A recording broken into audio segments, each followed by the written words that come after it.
अरे मेरे भाई, हमने बंद नहीं किया है। ये जो पाखंडवाद की एक चरम सीमा लांघ रहे हैं, जो शासन सत्ता पे काबिज हो गए हैं, देश को लूटने का काम कर रहे हैं, ये उन पाखंडियों का काम हो रहा है। क्योंकि लोगों को बेरोजगार करा जाए तो वो कहाँ लगाएंगे? खुदाई में ही लगाएंगे। क्या क्या खुदाई कराओगे बताइए? वो बौद्ध स्तूप क्यों नहीं खुदवा रहे हो? 84,000 बौद्ध स्तूप मुझे ढूंढ करके दे दो, ITR में डाल रहा हूँ। RSS से कोई पूछने वाला नहीं है कि तुम नंगे हथियार लेकर के उनकी पूजा करते हो, लेकर दौड़ते हो, लोगों को डराने धमकाने का काम कर रहे हो। आपका रजिस्ट्रेशन कहाँ है? उस रजिस्ट्रेशन की कोई बात नहीं करता है। जो रजिस्टर्ड नहीं है वो लोग कहाँ से फंडिंग हो रही है, वो फंडिंग कहाँ जा रही है? ये लोग लोगों को गुमराह करते हुए, बच्चे हमारे लापता हैं, कई लाख लड़कियां लापता हैं, वो लोग बच्चे हैं कहाँ? उनका क्यों नहीं मालूम हो रहा? योगी जी ने कहा कि यहाँ बाबर और औरंगजेब की परंपरा नहीं चलेगी, रामकृष्ण की परंपरा। अरे मेरे भाई, आप मुझे बतला दिए, रामकृष्ण का मतलब है कि आप मनु स्मृति लाना चाहते हो। आज जो देश है वो मनुवादी के हाथों में है। ये मनुवाद से जो चल रहा है, संविधान को बिल्कुल नकारा जा रहा है। इसके ऊपर क्यों नहीं बात कर रहे हो? संविधान से मुझे बतलाइए किसको हक अधिकार मिल रहे हैं? सबके हक अधिकार तुम छीन रहे हो, लोगों को पाखंडवाद के ऊपर लगा रहे हो। कौन सा ग्रंथ है जिसमें मूर्ति पूजा, मंदिर और ये पाखंडवाद लिखा हुआ है? हमारे महापुरुषों ने जितना भी काम किया है उसके ऊपर कोई बात नहीं करता है, उनको छिपाया जा रहा है। अरे मेरे भाई, आप मुझे बतलाइए, यदि ये हिंदू कौन है पहले उसकी परिभाषा मुझे बतला दो। आप यदि सुप्रीम कोर्ट, हाई कोर्ट में भी जाओगे, उसमें बिल्कुल नकारा गया कि हिंदू कोई मजहब, कोई धर्म नहीं है। लोगों को एक गुमराह करने का षड्यंत्र है जो आप रचा रहे हो। यहाँ पर देखिए, सिख है, बौद्ध है, लिंगायत है, जैन है, मुस्लिम है, आदिवासी है, द्रविड़ हैं, यहाँ के जो मूल निवासी हैं, अलग अलग सबकी आस्थाएं हैं। उनकी आस्थाओं की बात क्यों नहीं कर रहे हो? आप लोगों को जबरदस्ती हिंदू बना रहे हो। बाबा साहब ने तो कहा था कि मुझे चलो भूल से जो मैं हिंदूवाद में पैदा हो गया, लेकिन मैं नहीं मरूंगा। उनकी इच्छा थी। लोगों को लिए उन्होंने कहा शिक्षा के ऊपर आइए, विज्ञान के ऊपर आइए। आप उसकी बात नहीं करते हो। पत्रकार हो करके आप फिर वही भाग रहे हैं आप, जो अरे मेरे भैया सांबार फिर वही। अरे मंदिर कहाँ से मिल? अरे काहे की मूर्तियों का तो बिल्कुल बखान बंद है। अरे मेरे भाई, वो मकान सबके तोड़ दो, क्योंकि तुम्हारे बाप में तो दम है नहीं बनवाने का। लोगों को तुम्हारे घर से तो किसी का जा नहीं रहा। लोगों के बुलडोजर चला दो, ना तुम उन्हें रोजगार दे सकते हो, ना महंगाई से छुटकारा दे सकते हो, ना बेरोजगारी से छुटकारा दे सकते हो। आप तो लोगों को गुमराह करके, षड्यंत्र में फंसा करके, उन्हें बस उनके पिछवाड़े पे झाड़ू ला दो और उनके गलों में हांडी ला दो, जैसे महापुरुषों के हमारे चला हुआ था। तो इन चीज़ों से अब नकारना होगा।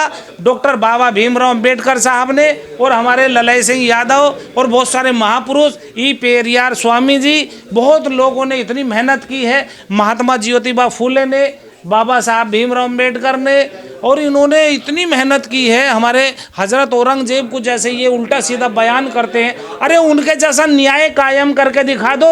उन्होंने अपने बाप को नहीं छोड़ा था। उन्होंने जो है जनता का पैसा ताजमहल बनवाने में, काला ताजमहल बन रहा था, वो भी रुक गया, क्योंकि वो पैसा जो जनता का होता है तो जनता जनार्दन का ही लगना चाहिए। तो मंदिर था वो एक।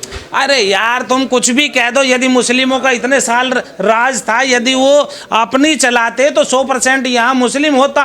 तो क्यों नहीं है? क्योंकि मुस्लिम जो है समता, समानता, न्याय, बंधुता और स्वतंत्रता पर आधारित है। लेकिन इसको एक गुमराहियत करने के लिए, क्योंकि ये न्याय व्यवस्था कायम करने के लिए बना, मजहब समानता के लिए बना, भाईचारे के लिए बना, कि आप आपस में जो है मनमुटाव छोड़ दो, ऊंच नीच खत्म कर दो। लेकिन ये इस तरीके की जो भावनाएं हैं लोगों को गुमराह करने के लिए देश की, आज इनसे पूछो GDP कहाँ है? GDP की क्यों नहीं बात कर रहे हो? सुप्रीम कोर्ट में ये कहा गया कि मस्जिद में जय श्री राम का नारा लगाना कोई क्राइम नहीं है, कोई अपराध नहीं है। अरे मेरे भैया, नारा तो तुम किसी का भी लगवा दो। संविधान बिल्कुल कहता है कि आप अपनी विचारधारा के अनुसार रहो, लेकिन मुस्लिमों के ऊपर ही क्यों टारगेट किया जा रहा है? क्योंकि मुस्लिम समाज एक समता, समानता, न्याय, बंधुता और स्वतंत्रता के आधार पर चलता है। अरे कौन से पत्थरबाजी? अभी बतलाओ, जितने पत्थरबाजी अरे महाराष्ट्र में हो रही है, अभी देखिए उनके जो है दलित को मार दिया, फिर दलित को मार दिया। कहाँ से वो पत्थरबाजी? अपने बचाव के लिए आदमी क्या करेगा? आज गुंडे ही जो है हाई कोर्ट में बैठे हुए जो जज हैं वो गुंडागर्दी दिखा रहे हैं। क्या कह रहे हैं ये शेखर यादव? बतलाइए कौन सा जज का ये बयान होना चाहिए? ऐसे जज के ऊपर क्यों आज तक भी महाभियोग नहीं चलाया गया? क्यों नहीं उनको हटाया जा रहा? क्यों उनको केस नहीं दिए जाएंगे? उनको तो यदि इस सरकार में जो भी पाखंडवाद फैलाता है, गोबर की बात करता है, जानवर के मूत की बात करता है, उन्हें जो ऊंचे ओहदों पर बैठा दिया जाता है। अरे ऐसी सरकार को नकार देना चाहिए। अभी यहीं दिल्ली की सरकार ले लो, केजरीवाल ने झाड़ू का चिन्ह लगा करके बुद्धू बनाया लोगों को, और आज जो है जो यहाँ वाल्मीकि समाज हमारा दिल्ली में रहता है उसको भी जो है हक अधिकार नहीं मिल पा रहे हैं। तो ये सब लोगों को गुमराह करने का। शेखर यादव के साथ खड़े हैं, योगी जी कह रहे हैं इन्होंने अच्छा बयान दिया है, इसको आप मत दबाइए जज को।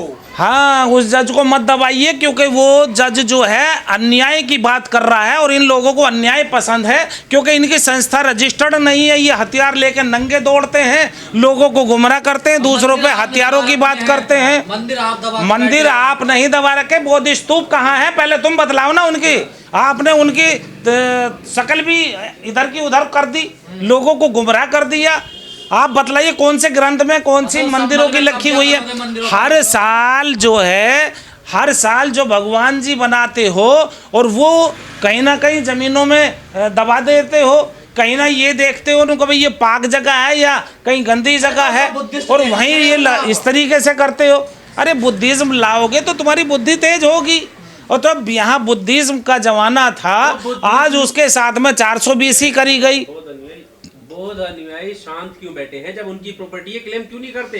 खड़े क्यों नहीं होते? अरे मेरे भाई, बराबर चल रहा है, मिशन को पूरी तरीके से दौड़ रहा है, घर घर बातचीत चल रही है, लेकिन ये जो मीडिया है इसके ऊपर मनुवादियों का कब्जा है। जो मनुवादी आप मीडिया की बात करते हैं, जो भी अखबार हैं, या मैं भी एक पत्रकार हूँ, पत्रकार रहा भी हूँ, संपादक भी हूँ, कोरस्पॉन्डेंस करता हूँ काम, तो ये जो भी बात नहीं करेगा, सरकार के खिलाफ लिखेगा, उसको DAVP से ही हटा दिया जाता है, उसको विज्ञापन नहीं दिए जाते हैं, उसको धमकी दी जाती है कि तुम्हारा ये टाइटल छीन लिया जाएगा। तो ये मनुवादियों की एक सरकार, एक संगठन चल रहा है जो देश पर हिंदुत्व के नाम पर आतंक मचा रहा है। जब यहाँ सिख विचारधारा है, यहाँ ईसाई विचारधारा है, यहाँ मुस्लिम है, यहाँ जैन है, आदिवासी हैं, द्रविड़ हैं, सब अपनी अपनी आस्था रखते हैं, तो आप उनके अकॉर्डिंग क्यों नहीं बात करते हो? जो मूल निवासी है यहाँ का, उनकी बात नहीं करते, उनके हक अधिकार की बात नहीं करते हो, उन्हें हिस्सेदारी नहीं दे रहे हो। आप कैसी बात करते हो? क्या आप भी उन मीडिया में से दिखाई दे रहे हो? ऐसा मत कीजिए। आप देश के चौथा स्तंभ के बहुत बड़े सिपाही हो, बहुजन समाज को बचाने के लिए आपका बहुत बड़ा सहयोग है। मैं आपको बार बार सैल्यूट करता हूं। आप लोग जो है तन मन धन से इस पे लगाइए कि अपने समाज को, अपने देश को, अपने संविधान को बचाएं। आज संसद में भी देख लीजिए, जब बात होती है, जो भी संवैधानिक बात करता है उसकी जो है माइक को बंद कर दिया जाता है। तो बताइए संविधान से देश कहाँ चल रहा है? ये मनुस्मृति से देश चल रहा है, मनुवादियों का देश कब्जा हो रहा है, लोगों को गुमराह कर रहे हैं। उससे बचना और बचाना आप लोगों का साथ और सहयोग चाहिए। आप मंदिर और मस्जिद और गिरजा, गुरुद्वारे और ये इधर उधर की चीज़ों में लगे रहोगे, कहीं ये भी बताओगे कि यूनिवर्सिटी कहाँ मिली है? बिहार में जो यूनिवर्सिटी थी जो वो जला दी गई थी, वो आज तक है कहाँ? नालंदा जी। आप उनकी बात नहीं करते हो। बौद्ध विहार 84, अरे यार 84,000 बौद्ध स्तूप थे, वो कहाँ हैं पहले ये बता दीजिए।